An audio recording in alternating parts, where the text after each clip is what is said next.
तो क्या आपका चुनाव सही था? लेकिन अभी चैन की सांस मत लीजिए, एक और खतरनाक सिचुएशन आपके सामने आ रही है।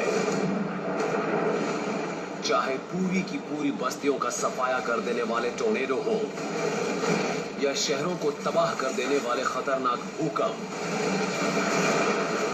हर बड़े हादसे के नतीजे लगभग एक से ही विनाशकारी होते हैं। बिल्डिंग्स जमीन पर आ गिरती हैं और उनमें लोग फंस जाते हैं। लेकिन हादसे वाली इस स्थिति में एक रेस्क्यूअर जो जिंदा बचे लोगों को ढूंढ रहा है, खुद उसकी ही जान खतरे में पड़ जाती है। एक बिल्डिंग ढह गई है और कुछ हिम्मती रेस्क्यूअर्स मिलकर जिंदा बचे लोगों को ढूंढ रहे हैं।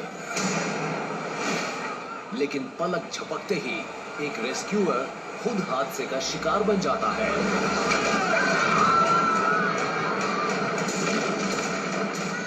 उसके पीछे से कंक्रीट और रीबार ढहने लगते हैं और मान लीजिए आप भी इस तबाह हो चुकी बिल्डिंग में फंस जाते हैं। अब आप आगे क्या करते हैं उसी से तय होगा कि आप तब तक जिंदा बचे रहते हैं या नहीं, जब तक कि रेस्क्यूअर्स वहां पहुंचते हैं। अगर आप यहां होते तो क्या करते? ए, आप बिल्डिंग में और अंदर जाने की कोशिश करते। बी, जहां के तहां बने रहते और फौरन चिल्लाते ताकि रेस्क्यूअर्स आपको ढूंढ सके। या सी, मलबे पर दोबारा ऊपर चढ़कर रेस्क्यूअर्स के करीब पहुंचने की कोशिश करते।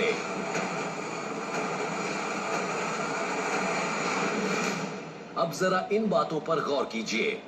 आप एक ढहती हुई इमारत में 5 मीटर की गहराई तक लुढ़क चुके हैं। ढीला कंक्रीट आपके ऊपर मौजूद है और किसी भी वक्त ये लड़खड़ाती बिल्डिंग आपको जिंदा ही दफन कर सकती है। इस गड्ढे में हवा में इतनी धूल है कि आप मुश्किल से ही देख पाएंगे और बाहर अनट्रेन्ड रेस्क्यूअर्स आपको बचाने की कोशिश में हैं। ऐसे में आप उम्मीद करेंगे कि वो तेजी से कोई कार्रवाई करें। आपके सिर के ऊपर मौजूद तकरीबन 15 सेंटीमीटर मोटा स्लैब करीब 1600 किलोग्राम वेट का है। एक स्लैब पहले ही एक बार गिर चुका है, तो कुछ पता नहीं ये दोबारा कब गिरेगा और गिरेगा भी या नहीं।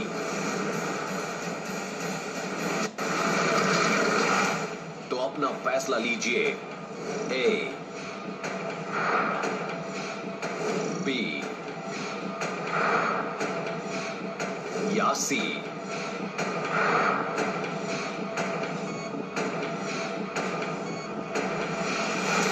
तो बताइए आप क्या करेंगे?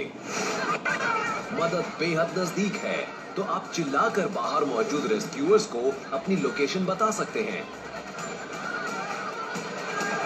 लेकिन इससे तो आपकी प्रॉब्लम्स और सीरियस हो जाएंगी।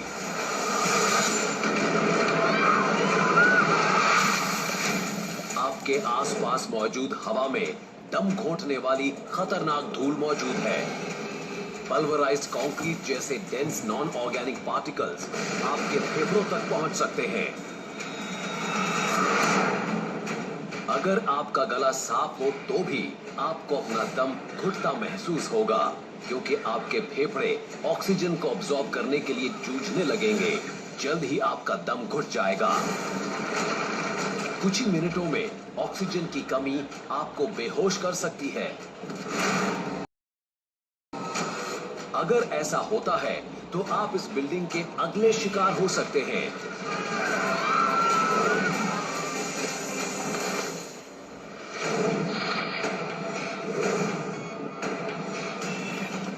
क्योंकि फौरन चिल्लाने से भी बात नहीं बनेगी, इसलिए आपको शायद खुद ही कुछ करना होगा। आपको मलबे पर चढ़कर रेस्क्यूअर्स के करीब पहुंचना होगा। आखिर आप उन्हें खुद को बचाने का बेहतरीन मौका जो देना चाहते हैं। लेकिन आपके आसपास का स्ट्रक्चर पूरी तरह कमजोर हो चुका है। तो ऐसे में अगर आप अस्थिर मलबे पर चढ़ेंगे तो वो फिर से गिरना शुरू कर सकता है।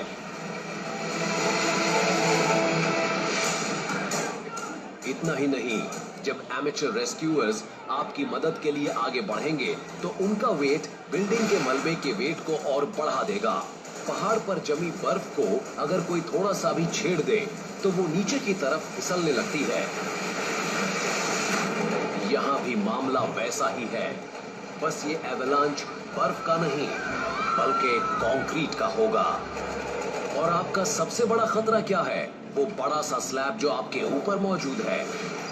अगर 2 बाई 3 मीटर का कोई कंक्रीट स्लैब सिर्फ 2 मीटर की ऊंचाई से गिरता है तो उसकी फोर्स होगी तकरीबन 29,000 किलोग्राम।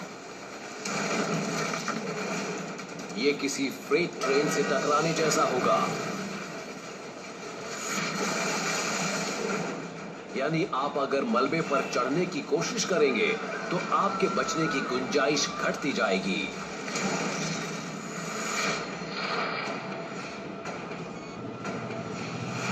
तो आपको करना क्या चाहिए? आपको सुनकर अजीब लग सकता है, लेकिन अगर आप किसी बिल्डिंग के ढहने की सूरत में जिंदा बचना चाहते हैं तो मलबे में और गहराई तक उतरते जाइए। लेकिन आपको यह काम काफी अक्लमंदी से करना होगा। सबसे पहली बात, आप घबराएं नहीं। धूल छट जाने पर अपना मुंह ढकें और बड़े धीरे धीरे इस खुली जगह के नीचे से हट जाएं। आप अपने आसपास के कमजोर स्ट्रक्चर को बिल्कुल न छुएं। अब आप एक स्थिर और ढकी हुई जगह खोजिए, जैसे किसी टूट चुकी दीवार के नीचे की जगह। एक्सपर्ट्स इन जगहों को कहते हैं सर्वाइवेबल वॉइड्स। आवाज तभी लगाएं अगर आपको रेस्क्यूअर्स अपने आसपास महसूस हो।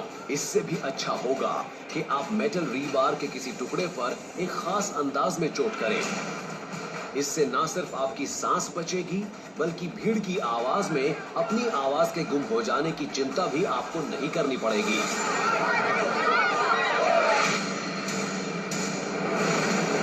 ढह चुकी इमारतों में 4 दिनों तक भी लोगों को जिंदा बचते देखा गया है।